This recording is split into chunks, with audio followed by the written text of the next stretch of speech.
주께서 성전에 들어가사 성전 안에서 매매하는 모든 사람들을 내쫓으시며 돈 바꾸는 사람들의 상과 비둘기 파는 사람들의 의자를 둘러 엎으시고 그들에게 이르시되 기록된 바 내 집은 기도하는 집이라 일컬음을 받으리라 하였거늘 너희는 강도의 소굴을 만드는도다 하시니라.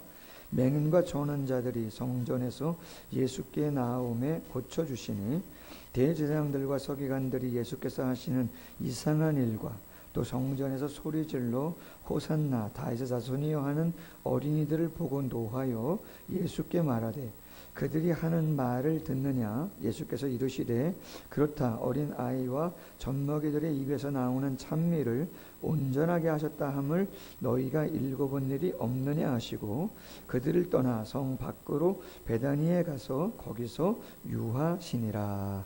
아멘. 오늘 본문에 있는 말씀을 가지고 정식으로 믿게 해 주십시오. 정식으로 믿게 해 주십시오. 이러한 제목으로 말씀을 같이 한번 나누겠습니다. 서울의 삼일교회를 담임하는 그 송태근 목사님이 쾌도난마 다니엘서라고 하는 책을 썼는데 그 책에 있는 이야기 중에 하나를 한번 소개하려고 합니다. 전라남도 영광 지역에 조그마한 교회가 하나 있다고 합니다.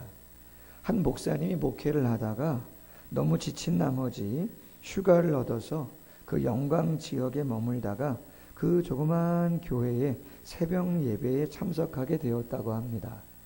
아무래도 낯선 교회에서 그런지 설교 말씀이 잘 들어오지가 않았다는 것이죠. 근데 설교가 끝나고 다른 성도들처럼 앉아서 기도를 하는데 어느 할머님의 기도 소리가 목사님의 귓가에 들립니다. 가만히 눈을 떠서 보니까 허리가 구부정하신 할머니가 강대상 바로 앞에 앉으셔서 계속 같은 말을 반복하시면서 기도를 하시는 거죠. 뭐라고 반복하시면서 기도하냐면 이렇게 기도하시는 거예요. 정식으로 믿게 해 주십시오. 정식으로 믿게 해 주십시오. 이상하게 그 할머니의 기도 소리가 계속 목사님의 마음에 남습니다. 그 뒤로 닷새 더 그 교회에서 새벽 예배를 드렸는데 그때마다 그 할머니의 기도 소리를 들으면서 자신의 목회의 여정을 되돌아보는 시간을 가졌다는 거죠. 뭐 이런 거예요. 하나님께서 당신에게 이렇게 말씀하시더라는 거죠. 너 정말 정식으로 목회해 본 적이 있느냐?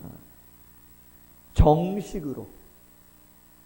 누구에게 보이려고 그런 거 말고, 사람 생각하고 그런 거 말고, 정말 하나님 앞에서 정식으로 온 마음 다해 진솔하게 그렇게 목회를 해본 적 있느냐? 그렇게 하나님께서 물으시더라는 것이죠.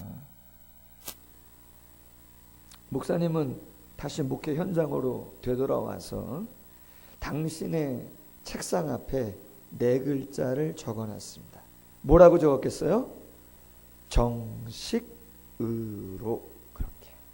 여러분 이거 실합니다. 정식으로. 정식으로 성경을 보고 정식으로 기도하고 하나님이 원하는 마음으로 신방하고 설교도 하고. 할렐루야. 그냥 보이기 위한 거 이런 거 말고 말이죠. 생색내는 거 그런 거 말고 말이에요. 어쩔 수 없이 내가 목사니까 내가 중직자하고 기도자하고 내가 그래도 신앙생활을 10년 20년 이렇게 오랫동안 그래도 어느 정도 레벨에서 신앙생활을 해왔는데 그런 거 말고 말이죠. 오늘 이 시간이 하나님 앞에 마지막 시간이다 라고 하는 좋은 의미의 생각을 가지고 정식으로 바르게 온전하게 하나님 앞에서 목회했다 그 말이죠. 그랬더니 정말 그 목사님의 그 목회가 열려지는 하나님의 풍성한 열매를 경험하게 되었다는 것이죠. 할렐루야. 그게 중요하죠. 여러분 예수님이 모든 공생애를 다 마치고 마지막 한 주간 십자가의 사역을 감당하기 위해서 예루살렘 성에 입성하셨습니다. 그리고 월요일 날입니다. 성전에 들어가셨죠. 자, 예수님이 성전에 들어가셔서 오늘 어떤 모습을 보여줍니까? 돈 바꾸는 사람, 비둘기를 파는 사람들의 상과 의자를 어떻게 했다 그래요? 엎어버렸답니다. 예수님도 한 성격이 있으신 건가요? 여러분, 다른 복음서의 내용들 중에 이런 모습을 보기가 쉽지 않지 않습니까? 예수님이 솔직히 독사의 자식들아, 회칠한 무덤아, 쉽지 않은 이야기들을 하셨죠. 그러나 당신이 액션을 취하면서 말이죠, 상을 엎고 의자를 들어 던지는 이런 분노를 폭발하신 적이 거의 없죠. 요한복음 2장에 예수님이 사역의 처음에 예루살렘 성에 성전에 가신 적이 있어요. 근데 그때도 똑같이 비둘기 파는 사람, 돈 바꾸는 사람들, 요한복음 2장에 보면 이렇게 돼 있어요. 노끈을 가져다가 채찍을 만들어서 송아지, 양, 염소, 비둘기 다 내쫓으셨다는 거예요. 예수님이 채찍을 들고 막 쫓아버리시는 장면이 있다는 거죠. 여러분, 그렇다면 예수님이 왜 그렇게 노하십니까? 그렇게 인자하시고 용서와 긍휼이 많으신 분이 13절이죠. 내 집은 기도하는 집인데 너희들이 무엇을 만들었다고요? 강도의 소굴을 만들었답니다. 강도의 소굴. 여러분, 이 의미를 아시지 않습니까? 때는 6월절입니다. 이스라엘의 가장 큰 명절입니다. 율법에도 예루살렘 성전으로부터 30km 반경 안에 있는 모든 성인 남성은 다 성전에 와서 예배를 드려야 되죠. 30km 안에 있는 사람만? 아니요. 먼 타국에 있는 사람들도 그 예루살렘 성전에 와서 예배 드리고 싶어 해서 다 나와요.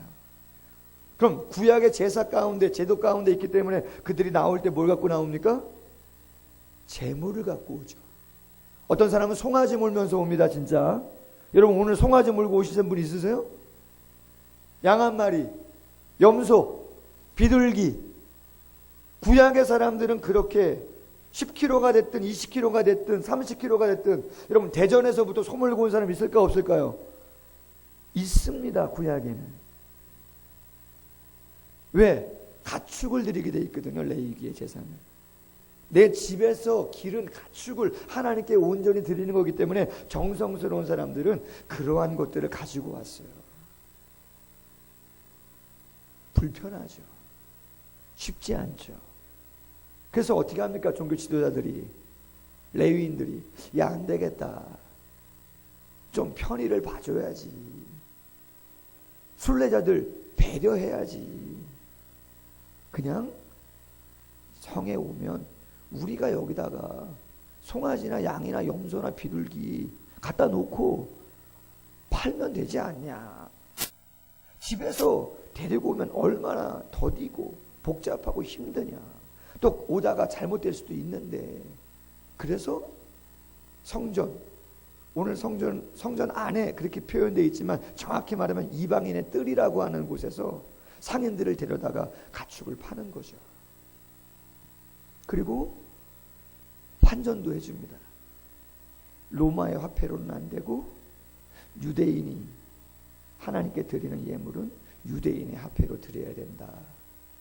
성전세 반세겔 환전해서 드릴 수 있도록 해주죠. 여러분, 처음의 시작은 어땠습니까? 배려였어요. 조금 더 편안하게 와서 예배할 수 있도록 편의주의에 입각해서 잘 다독여 준 것이죠. 근데 여러분, 그 편의주의가, 그 배려가 처음엔 좋았는데 나중에 어떻게 됐다는 거예요? 변질됐다는 것이죠. 응? 변질됐어요. 왜 변질됩니까?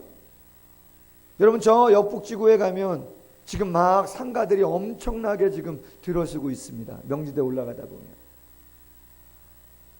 분양하고 있습니다. 제일 중요한 게 뭡니까? 상가 지을 때, 응?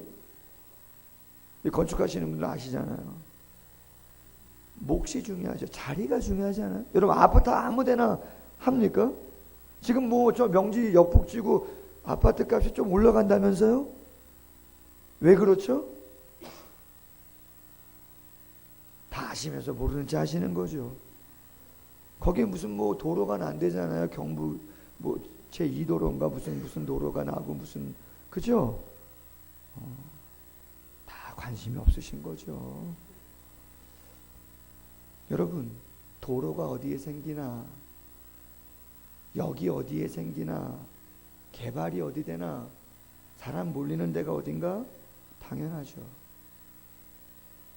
제사장들이 그거를 매매할 수 있겠습니까? 직접 못하죠. 그러니까 관심 있는 사람 모으는 거죠. 위탁받아서 할 만한 사람 몰려들죠. 왜요? 6월절에 학자들이 말합니다. 예루살렘 한 주간 동안에 와서 제사 드리는 사람이 약 250만 명이랍니다.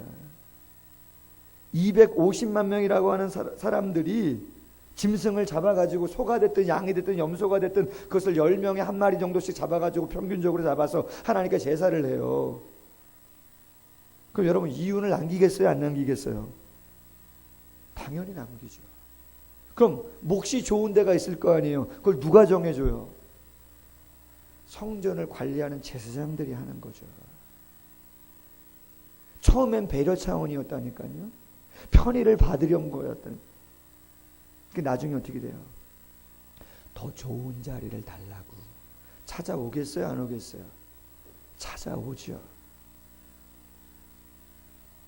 그러면 사람이 물질이 있는 곳에 마음이 있다고 탐심이 들겠어요? 안 들겠어요? 탐심이 들죠.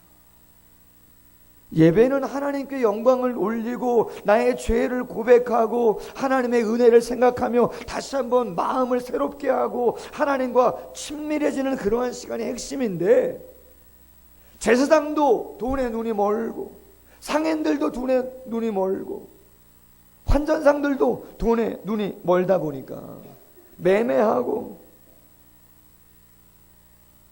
거래하고 하면서 하나님이 원하는 온전한 예배의 모습을 갖추지를 못하게 되어지는 것이죠. 그러다 보니까 어떻습니까? 처음에는 편의주의였고 처음엔 배려였는데 그것이 탐욕으로 변질되면서 하나님의 집이 강도의 소굴로 바뀌게 된 것이죠. 여러분, 제가 오늘 말씀을 묵상하면서 이런 생각을 한번 해봤습니다. 쉬운 얘기는 아닌데, 편의를 봐주는 것, 쉽게 예배할 수 있게 해주는 것, 쉽게 신앙생활을 해줄 수 하시라고 말씀을 드리는 것, 어찌 보면 이 시대 우리 모두를 하나님에 대한 진정한 예배의 자리에서 멀어지게 하는 연약함이 될 수도 있다 없다? 있다는 거예요, 여러분.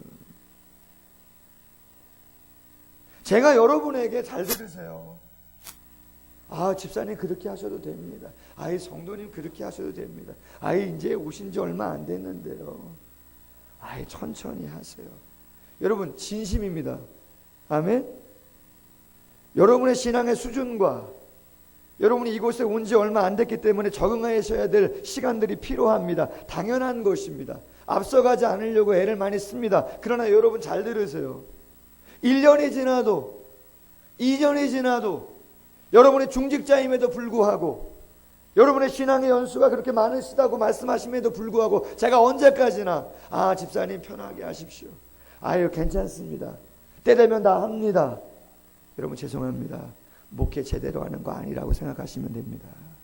아멘? 여러분들 그동안 말씀을 그냥 좋은 이야기로만 들으시면 처음엔 배려였지만 편하게 신앙생활하고 기다려주는 것일 수 있겠지만 시간 속에서 그것은 좋은 모습들이 아닌 것이라는 것이죠. 시대가 많이 바뀌었죠. 모든 게 편안해야 되죠. 모든 게 좀 부담되지 않아야 되죠. 예배도 간소하고 기도도 간소하고 봉사도 간소하고 예물도 간소하고 편하게 아니에요, 여러분. 그렇지 않아요.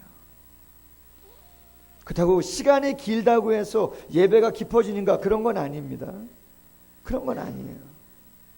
그러나 우리가 언제부턴가 예배나 헌신이나 하나님 앞에 살아가는 많은 부분들이 어떻다고요? 간소화돼요. 편의주의로 흘러요.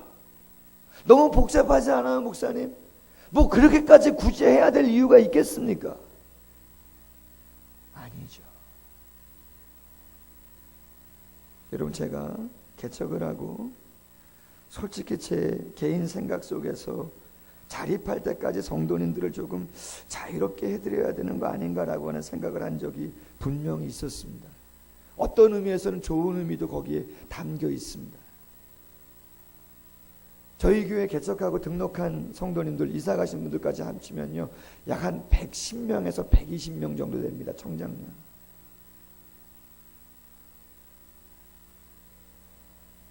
근데 그 인원들 가운데에는 약 한 80% 정도는 다 기존 성도들이에요. 서울에서 아니면 이웃에서 다 사역을 하시다가 예수 믿다 오신 분들이에요. 말하지 않아도 저보다 더 훌륭한 목사님들 밑에서 규모가 있는 사역을 감당하며 오신 분들이라 예배 생활을 어떻게 해야 됩니다. 기도 생활을 어떻게 해야 됩니다. 헌금 생활을 어떻게 하셔야 됩니다. 봉사는 어떻게 하셔야 됩니다. 이야기 안 합니다. 제가 할 이유가 없다고 생각했습니다. 알아서 하시겠지. 맞죠? 그러나 여러분, 그렇게만 하면 안 되죠. 왜 그렇습니까? 어느 적정선에서는 그렇게 할 수 있겠지만 그냥 그렇게 내버려 둔다면 그건 제가 목회를 제대로 하는 것이 아닌 것이죠. 그냥 안정을 추구하는 목회를 하고 있는 것이죠. 여러분, 우리 교회에 축구성교회가 하나 있습니다. 사랑을 그리는 FC라고. 많이 모이진 않습니다. 한 10명 정도 모여서 조그마한 풋살구장 하나 빌려서 4대4나 5대5 돌아가면서 운동을 합니다.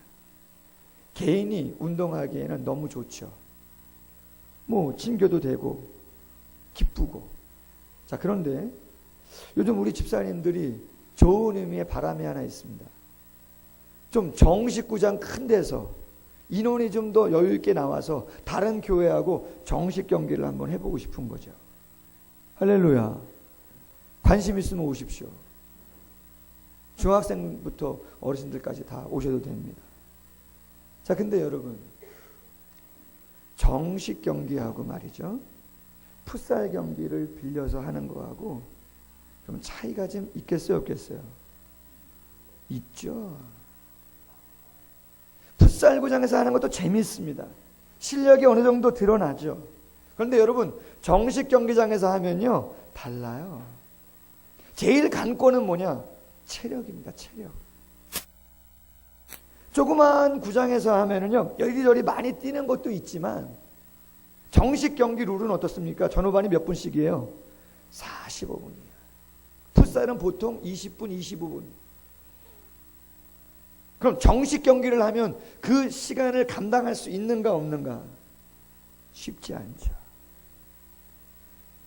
지금은 드러나지 않는 것들이 정식 경기에 들어가면 드러납니다. 영적으로 생각해 보세요, 여러분. 그 45분을, 정식 45분을 하나님의 카이로스, 하나님의 때라고 한번 생각해 보세요. 우리가 원하는 기도의 응답의 때가 있습니까, 없습니까? 우리가 원하는 때가 있죠. 우리가 원하는 때는 지금 당장이죠. 일주일 안에 내 자녀가 마음을 고쳐먹는 것이죠. 질병이 낫는 것이죠. 집이 팔리는 것이죠. 상가가 처분되는 것이죠. 그건 내가 원하는 풋살 경기장에서 할 때 이야기입니다. 하나님은 정식 룰을 적용하시죠. 몇 분으로요?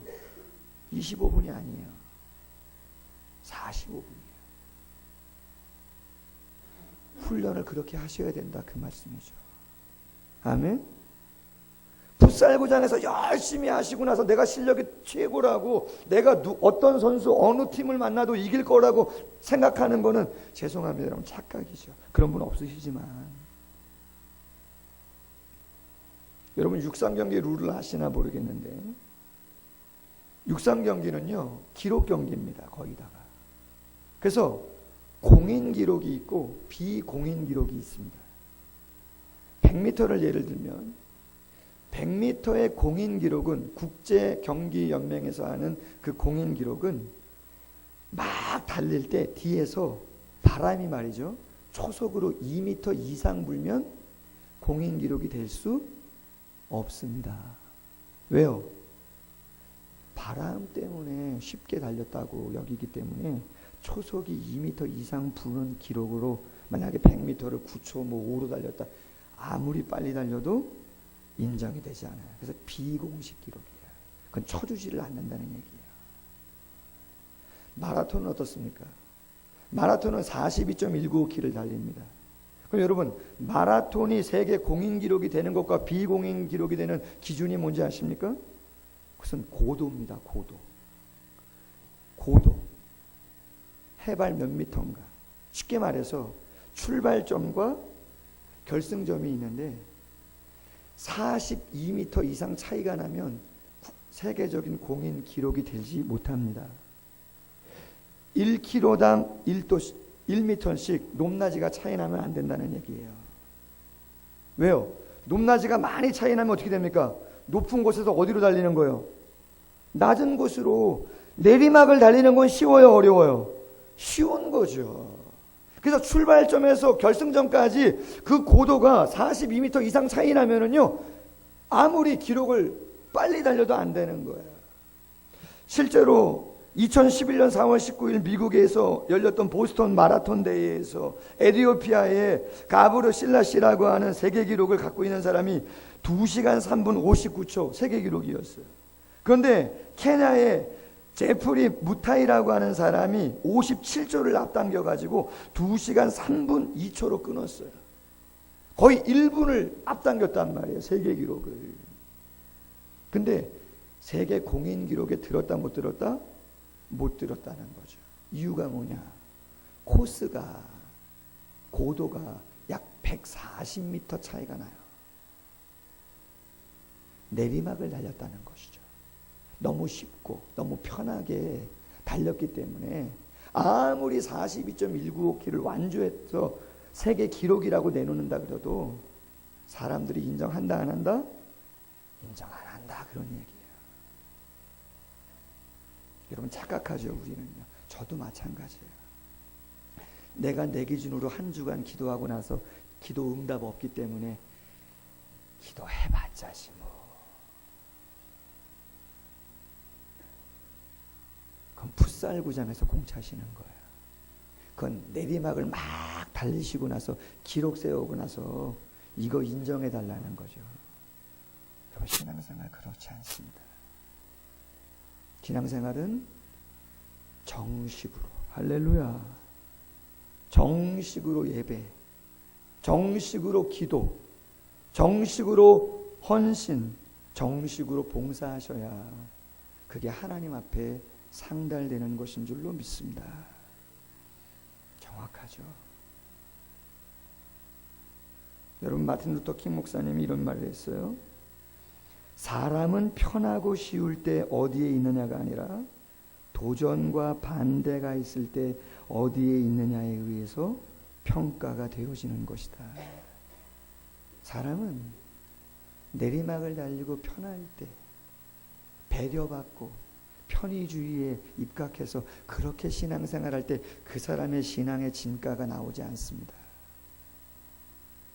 교회가 힘들고 가정이 어렵고 관계가 얽히고 설켜 있을 때 그 사람이 어떻게 반응하는가, 그때 그분의 진가가 나오는 것이죠.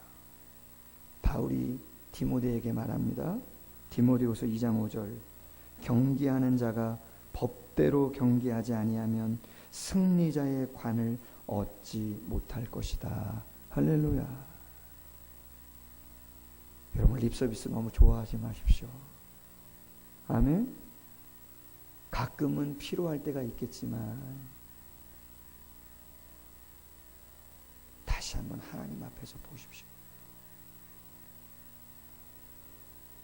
정식으로 믿게 해 주십시오. 마지막으로 짧게 하나 이야기하고 마치겠습니다.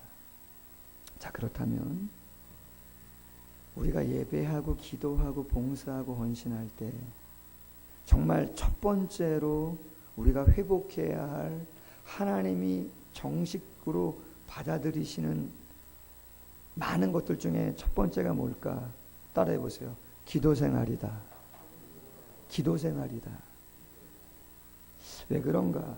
여러분, 오늘 예수님이 하나님의 성전을 어떻게 표현하십니까? 내 집은 무슨 집이래요? 여러분, 내 집은 사랑의 집이다. 은혜의 집이다. 긍휼의 집이다. 능력의 집이다. 얼마든지 많은 것으로 표현할 수 있는데 왜 굳이 내 집은 만민이 뭐하는 집이라고요? 기도하는 집이라 그럽니까? 이유가 있어요. 짐 그레함이라고 하는 목사님이 이런 이야기를 합니다. 그리스도인의 영적인 생활은 그의 기도 수준을 뛰어넘을 수가 없다.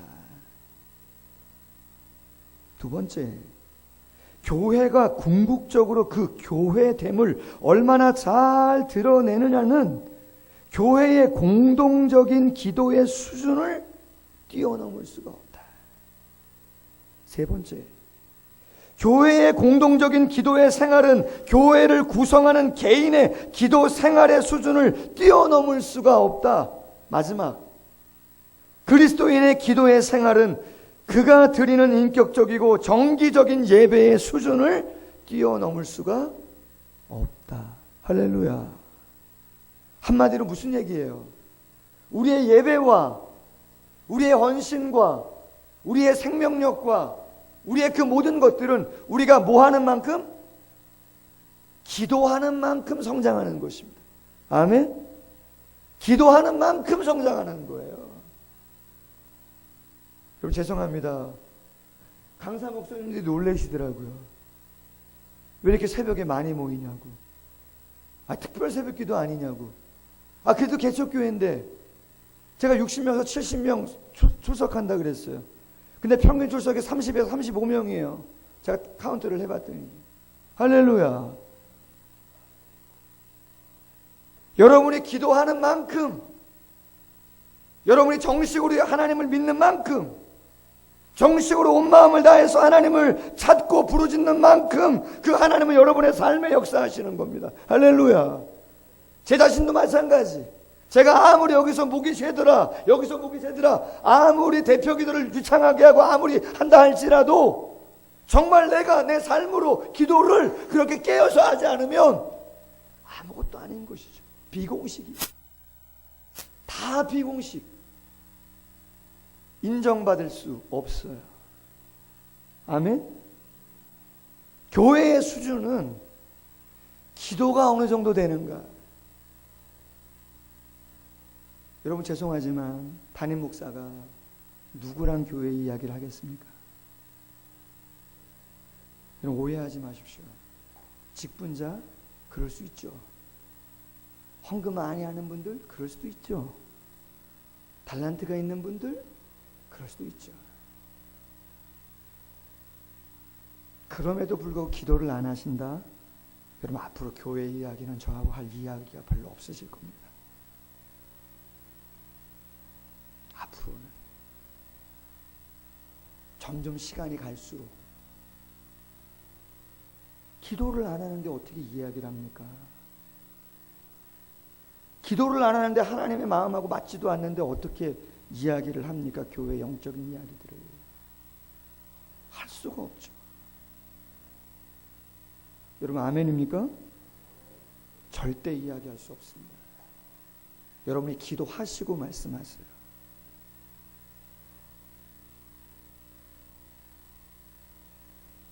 기도 생활이 뒷받침되지 않고 예배 생활이 뒷받침되지 않으면 다 비공식이에요.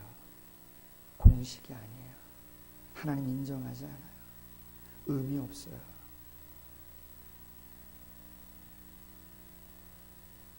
그렇게 해서 100명 되고 그렇게 해서 500명, 1000명 되면 뭐합니까? 인기 누리려면요, 그냥 돈 벌려면 목회하면 안 되죠. 그냥 직장 가야죠. 그런 거 아니잖아요. 신앙생활이라고 하는 것이. 주님 안에서 깨닫기를 소원합니다. 아멘. 주님 안에서. 말씀을 맺습니다. 분명히 배려가 필요합니다. 편안함을 드릴 수 있어야죠. 그러나 그건 어디까지나 처음에, 그것은 어디까지나 주님을 만날 때, 그리고 나서 어린아이일 때 그런 모습은 필요한 것이죠. 그러나 장성하면 정식 경기를 할 줄 알아야죠. 하나님이 인정하는 정식 룰을 맞춰서 감당하는 그런 훈련을 하셔야죠.